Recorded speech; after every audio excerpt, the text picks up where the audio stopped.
সকালের ভিডিওতে যেহেতু বলেছিলাম আমরা বাসাটা চেঞ্জ করব, তাই আজকে এই রাতের বেলায় একটা নতুন বাসা নিয়েছি। এই বাসাটা আমাদের একদম পছন্দ হয়নি, তাই নতুন বাসাটা গুছগাছ করে কেমন হয়েছে সব কিছু দেখাবো আজকের ভিডিওতে। হ্যালো এভরিওয়ান, আসসালামু আলাইকুম, ওয়েলকাম জানাচ্ছি নতুন একটা ব্লগে। সব কিছুই ঠিক হয়েছিল, কারণ আমার যেহেতু ছোট মেয়ে, আমরা এমন একটা বাসা খুঁজছিলাম কারণ যেটাতে আমরা কিছু না কিছু রান্না করে খেতে পারি, বানিয়ে নিচ্ছা মর্জি মতন। কারণ নতুন শহর, নতুন এলাকা কেমন হবে সব কিছু বুঝতে পারছিলাম না যে খাবার দাবার কেমন হবে। আর আমার মেয়েটাও যেহেতু ছোট, তার পছন্দ মতো যাতে সব কিছুই রান্না করতে পারি এমন একটা বাসা চেয়েছিলাম। কিন্তু এই বাসাতে ওঠার পরে আমরা একদমই ওয়ারিড।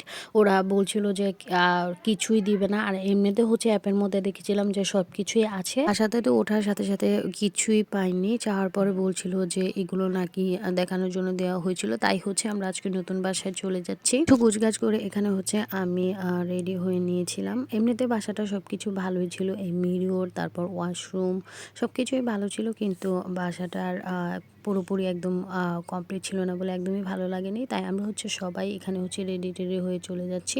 এখানে আমাদের যারা পার্টনার আছে তাদের ব্যাগ ট্যাগ সব কিছুই রয়েছে। আমরা এখন চলে যাব নতুন বাসার উদ্দেশ্যে। এই বাসাটা একদমই ফাঁকা করে চলে যাচ্ছি। বাসাটা একদিন হলো খুবই মায়া লাগছিল, আর এদিকে আমি তো বাইরে ভিডিও করে নিচ্ছিলাম। তারপরে আমরা একটা গাড়ি করে, যেহেতু আমরা চট্টগ্রাম শহরে উঠেছি, গাড়ি করে চলে যায় আমাদের নতুন বাসাটা। আর নতুন বাসাটা এত সুন্দর ছিল, একদমই বাইরের দেশের করা ছিল। আর চট্টগ্রামের রাস্তাঘাটগুলো এত সুন্দর, জাঁকজমকপূর্ণ কি বলবো, কারণ রাতের বেলা এত সুন্দর লাগছিল। ঢাকার তুলনায় চট্টগ্রামের যানজট আমি বলবো সবসময় কম। রাস্তায় এসে এখানে চট্টগ্রামে সবচেয়ে বড় দৈনিকপত্র মানে পূর্বক্ষণ দেখতে পাই। আর এটাও তোমাদের কাছে ভিডিও করে নিলাম, কারণ এটা চট্টগ্রামের সবচেয়ে বড় পত্রিকা অফিস। আর এদিকে আমরা গুছগাছ করে লাগেজ নিয়ে সব কিছুই রেডি করছিলাম। তারপর গাড়ি থেকে নেমে যায়। আমাদের বিল্ডিংয়ের অপর পাশে একটা স্কুল, তাই একটু ভিডিও করে নিলাম। এই স্কুলটা নাকি চট্টগ্রামের শহরে একদমই নাম করা।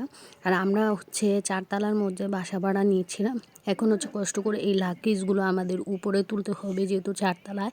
আগের বাসাটায় আমাদের লিফট ছিল, কিন্তু এই বাসাটায় আমাদের একদমই লিফট নেই। কিসে জানেন? কারণ একদিকে যদি পাই আরেক দিকে নাই। কিন্তু এই বাসাটা সত্যি খুবই সুন্দর। সিঁড়ি বেয়ে বেয়ে কষ্ট করে উঠলেও মেয়ের জন্য এইটুকু কষ্ট করতেই পারি, কারণ মেয়ে খাবার দাবার একদমই কষ্ট হচ্ছিল, যেটা আমরা একদমই নিতে পারছিলাম না। আর দরজার বাইরে ঢুকতে এখানে কি সুন্দর সুন্দর ওয়ালমেট রাখা হয়েছে।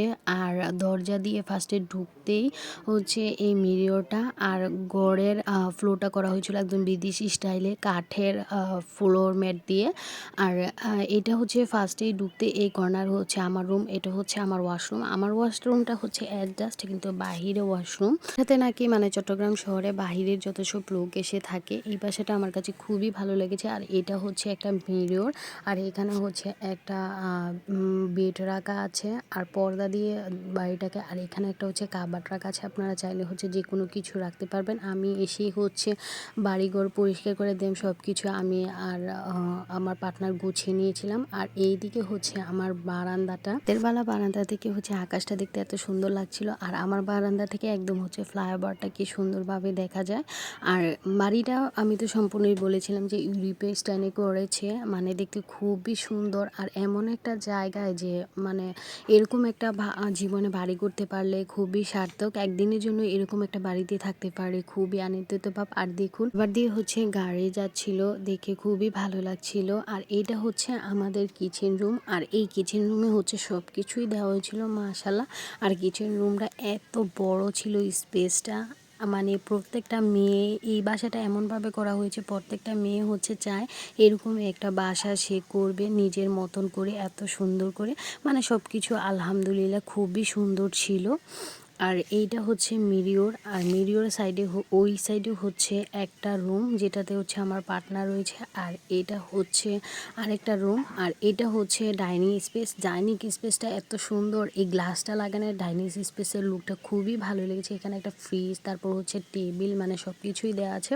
আমার কাছে এই ডাইনিং স্পেসটাও খুবই ভালো লেগেছে। জীবনে যদি কখনো সামর্থ্য হয় এরকম একটা বাড়ি অবশ্যই করব। আর এই ভিডিওটা আমি ব্লগে ছাড়ছি, কারণ আমার ব্লগে সবসময় থেকে যাবে, দেখে অন্তত আমি মনের আশাটা পূরণ করতে পারবো আলহামদুলিল্লাহ। আপনারা সবাই দোয়া করবেন আর পাশে থাকবেন। আপনারা যদি একটু আমার পাশে থাকেন তাহলে আল্লাহ আমার এমন সামর্থ্য দিতেও পারে।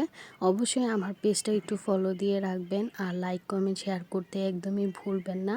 যেহেতু নতুন নতুন ব্লগ করছি আর ভিডিও ছাড়ছি, আমার ভুল হতেই পারে, তাও সব কিছু হচ্ছে ক্ষমার দৃষ্টিতে দেখবেন। পারলে একটু হচ্ছে ইমপ্রুভ করার চেষ্টা করবেন, যে এইভাবে করতে হবে, কমেন্টে জানাবেন যে এইভাবে করতে হবে।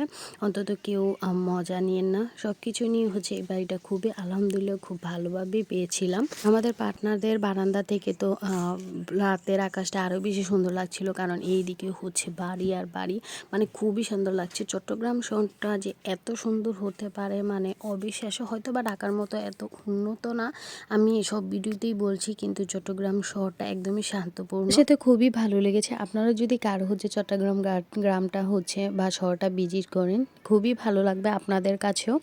অবশ্যই আমার ব্লগটা হচ্ছে লাস্ট পর্যন্ত দেখবেন। আর আজকের মতো এখানেই শেষ করছি। আপনারা হচ্ছে সুস্থ থাকবেন, আমাদের জন্য হচ্ছে দোয়া করবেন। আল্লাহ হাফেজ, আসসালামু আলাইকুম।